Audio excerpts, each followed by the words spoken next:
पूजा करते समय मिले ये 4 शुभ संकेत तो समझिए चमकने वाली है आपकी किस्मत, भगवान आपसे है प्रसन्न। सनातन धर्म में देवी देवता की पूजा के दौरान उन्हें कुछ चीजें अर्पित करने का विधान है।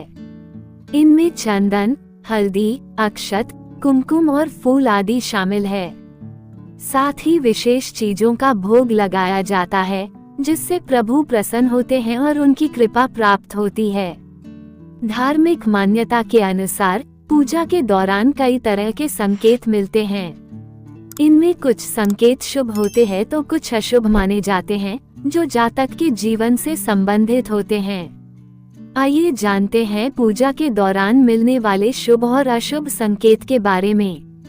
1. धार्मिक मान्यता के अनुसार पूजा के दौरान भगवान की प्रतिमा से फूल का गिरना शुभ संकेत माना जाता है। इस संकेत का मतलब यह है कि जातक की मनोकामना पूरी होने वाली है और सुख समृद्धि में वृद्धि होने वाली है। साथ ही शुभ फल की प्राप्ति हो सकती है। 2. देवी देवता की पूजा सच्चे मन से करनी चाहिए। इस तरह की आराधना से प्रभु प्रसन्न होते हैं। मान्यता है कि पूजा के दौरान अगर साधक की आंखों में से आंसू आ जाए तो ये शुभ संकेत माना जाता है। इससे मनोकामना जल्दी पूरी होती है। इसका मतलब है कि आपके मन में जो दुख है वह अब जल्द ही समाप्त होने वाला है। साथ ही आप व्याप्त बुराइयों पर जीत हासिल कर लेंगे। 3. ज्योतिष शास्त्र की माने पूजा के दौरान दीपक की लौ से कई तरह के संकेत मिलते हैं।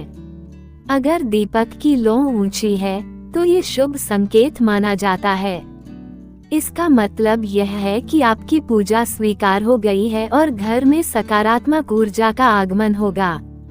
इसके अलावा दीपक की लौ से त्रिशूल की आकृति बनने पर इस बात का संकेत मिलते हैं कि कार्यों में सफलता मिलने वाली है। दीपक की पूरी बाती का जलना शुभ माना जाता है। 4. शास्त्रों के अनुसार अगर आपकी पूजा के दौरान घर में पिता, गुरु, ब्राह्मण या कोई बड़ा बुजुर्ग आता है तो इसे भी शुभ संकेत माना जाता है। इस संकेत का मतलब होता है कि देवी देवताओं ने आपकी पूजा को स्वीकार कर लिया है और जल्द ही आपको आपकी सभी समस्याओं से छुटकारा मिलने वाला है। 5.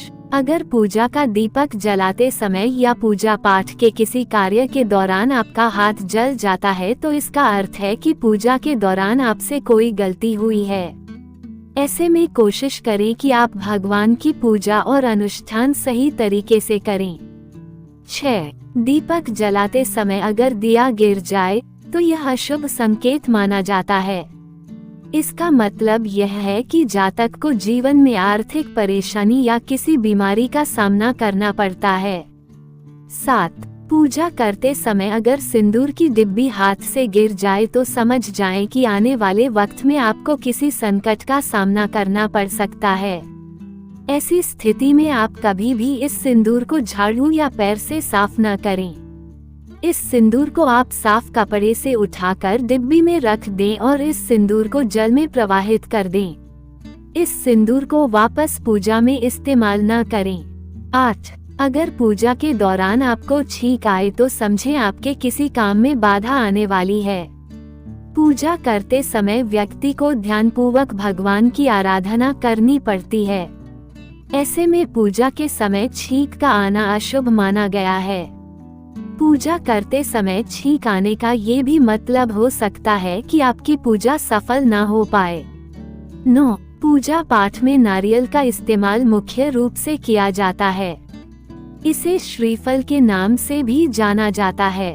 ऐसे में यदि आपका चढ़ाया हुआ नारियल खराब है तो ये शुभ संकेत नहीं माना जाता है, यानी आपकी पूजा में कोई कमी रह गई है। और यदि पूजा के दौरान चढ़ाया गया नारियल सूखा निकल जाए तो इसका अर्थ है कि भगवान आपकी प्रार्थना को स्वीकार कर चुके हैं और आपकी हर मनोकामना पूरी होने वाली है। 10. कई बार अचानक हाथों से प्रसाद गिर जाता है। इसे भी ज्योतिष शास्त्र में अपशगुन माना जाता है। कहा जाता है कि कार्यों में बाधा आ सकती है।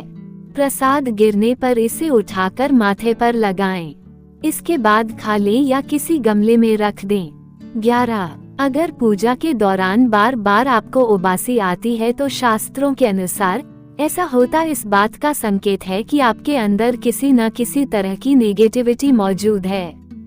साथ ही कई बार मलिन विचारों के कारण भी आपको पूजा के दौरान उबासी आ सकती है। 12. पूजा करने के दौरान दीपक का शांत हो जाना यानी बुझ जाना एक अशुभ फल का संकेत करता है, जो कि जातक के लिए शारीरिक रूप से निष्क्रिय होना, धन हानि पहुंचाना, अमंगलकारी होना है। कई बार मकान में नेगेटिव ऊर्जा होने से भी दीपक बुझ जाता है। इसका संकेत ये भी है कि आने वाले समय में आपको बहुत नुकसान होने वाला है। यदि पूजा करते समय दीपक बुझ गया है तो आपकी पूजा को पूर्ण रूप से सफलता नहीं प्राप्त होगी। आपसी सहमति में बहुत बाधाएं आती हैं। यदि आपको वीडियो पसंद आया है तो इसे लाइक करें और चैनल को सब्सक्राइब करें। वीडियो देखने के लिए आपका बहुत बहुत धन्यवाद।